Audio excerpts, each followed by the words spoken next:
Okay, chat, we gotta talk about this.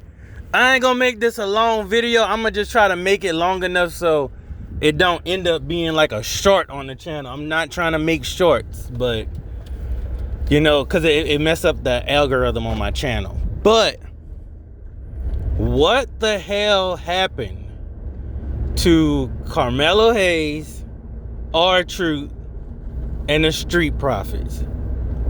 Was that picture meaningless?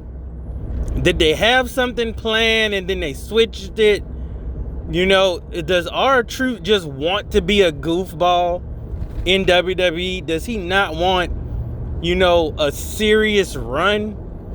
You know, is it R-Truth's time? I mean, man, the fire that was under R-Truth, Triple H extinguished that.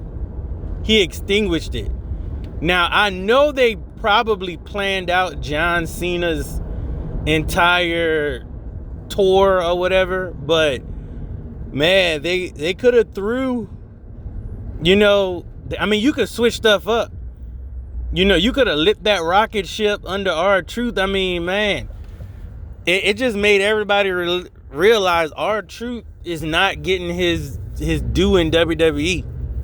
I mean, at least let him win the World Heavyweight Championship. But I mean, you got to go against Seth and, you know, who else is over there? I mean, R-Truth versus Penta and all of that. Like, if R-Truth went to Raw, man, what would Raw become? I mean, R-Truth is fine on SmackDown, but, you know, Cody and Roman are out the picture. They're out of the picture. You know, if they wanted time to go shoot their movie, that would have been a great time to let SmackDown consist of maybe Logan Paul, Drew, R-Truth, you know, Randy Orton. You know, you had those people there that could have, you know, boosted up R-Truth. Even if Cena,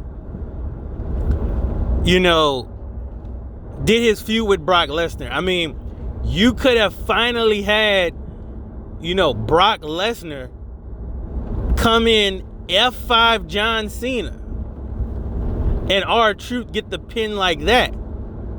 You know, that would have been the most epic moment ever. You know, you have a return of Brock Lesnar. You have heel Cena, you know, go down and lose, and R-Truth win the title. No, like, what's the point of giving the belt back to Cody and then Cody leaves and Drew McIntyre kicks his head in? I mean, now you have to try to build a fire up under R-Truth again, but basically R-Truth just turned back into a goofy on SmackDown, bro. I mean, if you was gonna do something with the Street Profits and Carmelo Hayes, man, that would have been awesome, man. You know, the Street Profits tag champs. R-Truth could have been WWE champion, which would have been epic. And then Carmelo Hayes could have at least got that US title again and had a little run. But Carmelo Hayes is back tagging with The Miz. Man, WWE is lame for that. Then you have Tiffany and Jade, which I'm getting off subject, but, you know, they had their match and Jade lost in, 5 seconds? And then she's still feuding with Tiffany, saying like, oh, I could beat you. Jade, you wasn't even close to like beating Tiffany. It's not like you was making Tiffany tap out and then she like rolled up, pin you. You know, she just got a clean victory. Like, go back down to start the zero. You know, I mean, SmackDown is dumb. R-Truth is dumb.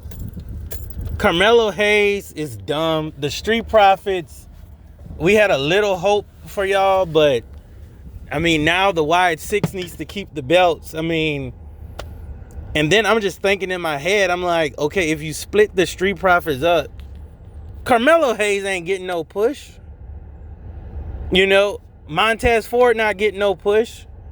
Angelo Dawkins ain't getting no push. So splitting the Street Profits up, now you're just going to have 3 black guys on SmackDown that need airtime. You know, I'm telling you, if they split the Street Profits up, Montez Ford has to go to Raw. And Angelo Dawkins has to, you know, become a new character. But, hey, that's on y'all. That's on WWE. Once people stop watching this crap, maybe they'll give a crap. Peace.